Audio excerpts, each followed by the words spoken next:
ప్రేక్షకులని భక్తి పారవస్యంలో ముంచెత్తడానికి తెలుగు బుల్లితెరపై ఎన్నో పౌరాణిక సీరియల్స్ అలరిస్తున్నాయి. ప్రస్తుతం జెమినీ టీవీలో జై బజరంగ బలి సీరియల్ ప్రేక్షకులని అలరిస్తోంది.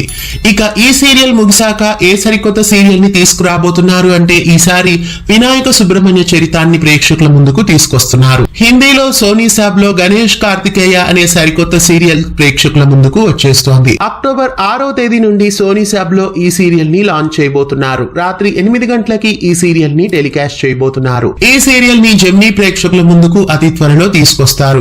జై బజరంగ బలి సీరియల్ ముగిశాక ఈ సీరియల్ ని అక్కడ ప్రారంభిస్తారు. 7 గంటలకి టెలికాస్ట్ అవుతున్న సత్య సీరియల్ కేవలం టెంపరీగా అక్కడ స్టార్ట్ చేశారు. మళ్ళీ మరో పౌరాణిక సీరియల్ వచ్చినప్పుడు కదిలించడానికి సులువుగా ఉండడానికే అక్కడ వేరే కొత్త సీరియల్ స్టార్ట్ చేయలేదు. వినాయక కార్తికేయ చరితాన్ని స్టార్ట్ చేసిన తర్వాత మళ్ళీ గంట సేపు ఆ సీరియల్ ని ప్రారంభిస్తారు. దానికోసమే సత్య సీరియల్ ని 7 గంటలకి వేసినట్లు తెలుస్తోంది. జై బజరంగ బలి అనంతరం వినాయక కార్తికేయ చరితాన్ని ప్రేక్షకుల ముందుకు జెమినీ టీవీ తీసుకొస్తుంది. ఈ సరికొత్త సీరియల్ తెలుగు బుల్లితెరపై ప్రేక్షకులని అలరించడానికి మరికొన్ని రోజుల్లో వచ్చేస్తోంది.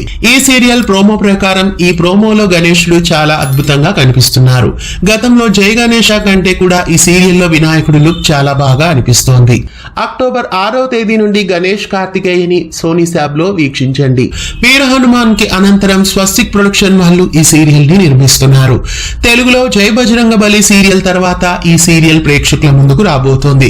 మరి ఈ సీరియల్ కి శివపుత్రుల కథ లేదా గణేష కార్తికేయ అనే టైటిల్ ని పెడతారా లేదా తెలుగులో వేరే టైటిల్ తో ఈ సీరియల్ ని ప్రేక్షకుల ముందుకు తీసుకొస్తారా అనేది చూడాలి. తెలుగు బుల్లితెరపై అతి త్వరలో రాబోతున్న గణేష్ కార్తికేయ చరితం కోసం మీలో ఎంతమంది ఎదురు చూస్తున్నారు కామెంట్స్ లో తెలియజేయండి. ఇలాంటి మరెన్నో అప్డేట్స్ కోసం ఛానల్ ని సబ్స్క్రైబ్ చేసి గంట కొట్టేయండి.